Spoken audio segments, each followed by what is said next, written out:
Hello, good afternoon, Tribuners. Welcome back with me, Mutiara, in Indonesian News of Tribun Lampung. We will present you an updating and interesting information from every place in Indonesia. And here the complete news. The first news is the arrest of the Papua'S governor was filled with chaos. These are the moments of the arrest of the governor Papua Lukas NB, who is a suspect in a corruption case on Tuesday, the 10th of January 2023. As has been reported, the governor of Papua Lukas NB was finally forcibly picked up by the Corruption Eradication Commission following his status as a suspect in alleged corruption in the Papua Province APPD. However, the forced pickup of Lukas NB did not go smoothly because it was colored by gunfire and riots, which were allegedly caused by Lukas NB's move. It is said that Lukas NB was secured by a team of investigators from the Corruption Eradication Commission at a restaurant. The arrest took place so dramatically because it was colored by chaos in front of the Mobile Brigade Command Headquarters. Quoted from Tribun Papua, Lukas NB was arrested while at a restaurant in the Abe Pura district, Jayapura. He was arrested around 11 a.m. The police ensured that conditions were conducive after the arrest of Lukas NB. After being arrested by the Corruption Eradication Commission team with the assistance of personnel from Brimob, Lukas NB was taken to the Kota Raja Mobile Brigade Command Headquarters. The news of Lukas NB's arrest was confirmed by the head of the Papua Regional Police, Inspector General Matius De Fahiri. According to Fahiri, Lukas NB did not stay long at the Kota Raja Mobile Brigade Command Headquarters because he was then taken to Sentani Airport to be flown to Jakarta.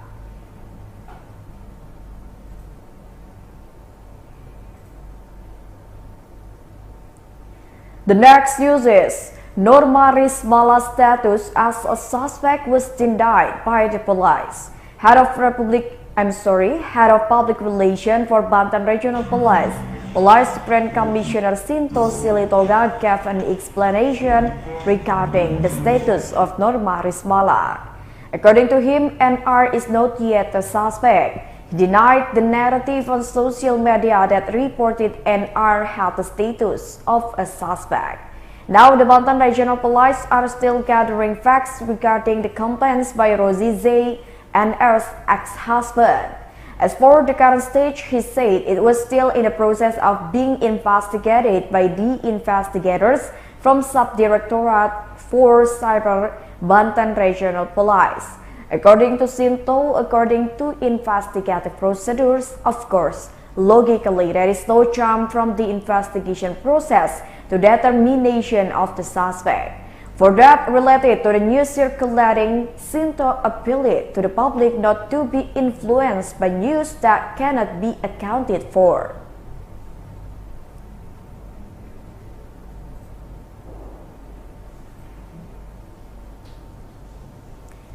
The next news is residents take advantage of flooding as a means of recreation. Flood still submerged most area of Wajo Regency, South Sulawesi until Monday, the 9th of January 2023 in the afternoon.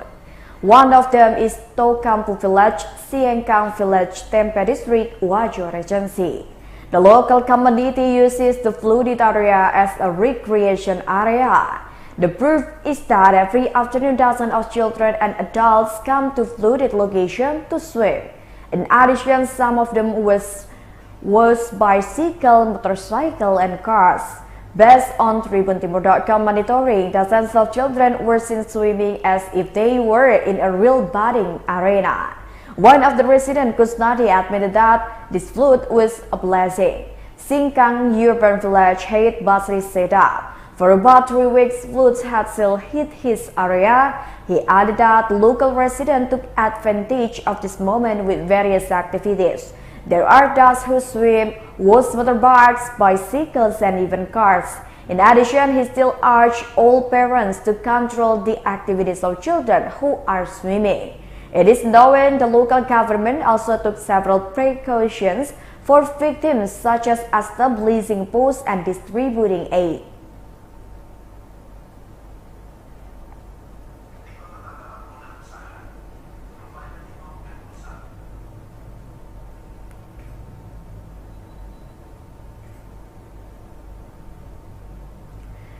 Due to extreme weather, the fish price in North Sulawesi increased. The bad weather that has occurred these past few days in North Sulawesi has forced fishermen to park their boats. They do not dare to go out to sea. This is suspected to be the cause of rising seafish prices.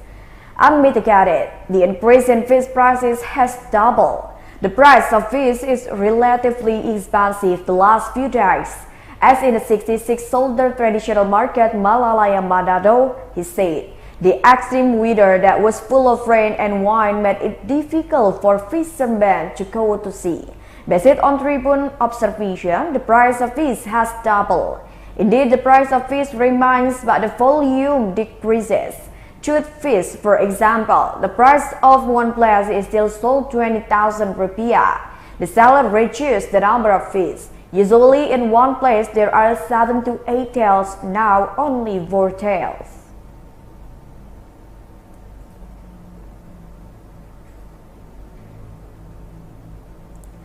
Extreme weather in Sangihe, North Sulawesi. North Sulawesi province in the next week will be hit by extreme weather. Forecast from the Samratulangi Meteorological Station in Manado, the Meteorology, Climatology and Geophysics Agency of Sulawesi, extreme weather will occur on the 7th to the 20th January 2023. There are includes the Sangihe Island, Sitaro Island, Talaut Island, South Minahasa, Bolmong, Bosel, Manado, Bitung, and North Minahasa. The North Sulawesi Regional Disaster Management Agency immediately reacted. Head of the North Sulawesi Regional Disaster Management Agency, Joy Oro, said that disaster stakeholders immediately coordinated to be prepared and alert for the threat of hydrometeorological disaster.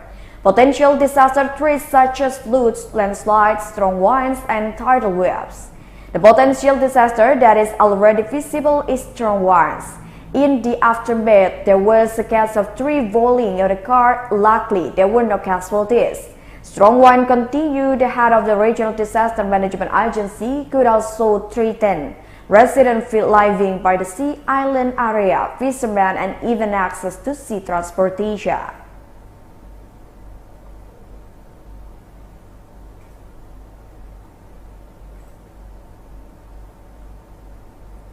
The next news is child dies during childbirth. Former village head in central Bengkulu backed a protest.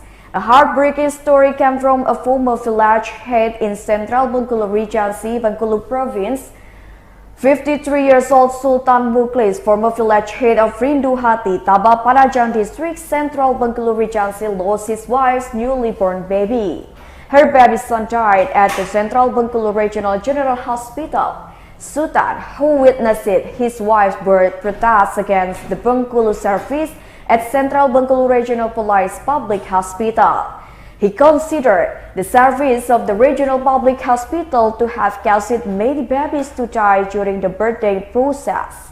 Sultan told the incident that started when his wife Siska Aprita was 40 years old, experienced shortness of breath, and was 32 weeks pregnant. So he was taken to the Central Bengkulu Regional General Hospital for treatment on Tuesday, the 5th of January 2023 evening. Because her complaint was soreness of breath after being examined at the emergency room, Siska was taken to the internal medicine room. When the wife was in pain, the nurse and doctors in the treatment room, instead of taking action, but instead asked about her pregnancy history and other data.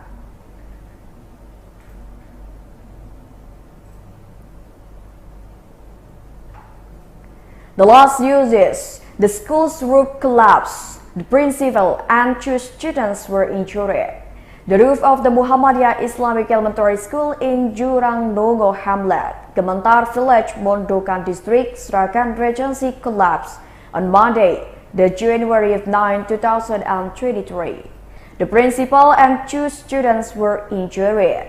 This incident occurred when the teaching and learning activities were taking place at around 8 a.m. The 3 victims were rushed to the hospital for further treatment. Head of PMI Sragen, Ismail Joko Sutrisno, said that the evacuation was carried out by the school. After arriving at the scene of the incident, the Alpha 01 team coordinated and assisted with the relevant parties at the scene. The school roof collapsed during the teaching and learning activities at 8 a.m. Ismail said that head of MI was evacuated to the PKU Muhammadiyah Emergency Installation Masaro Sragen, and 2 students were in the class were evacuated by the school to the Mondokan Community Health Center.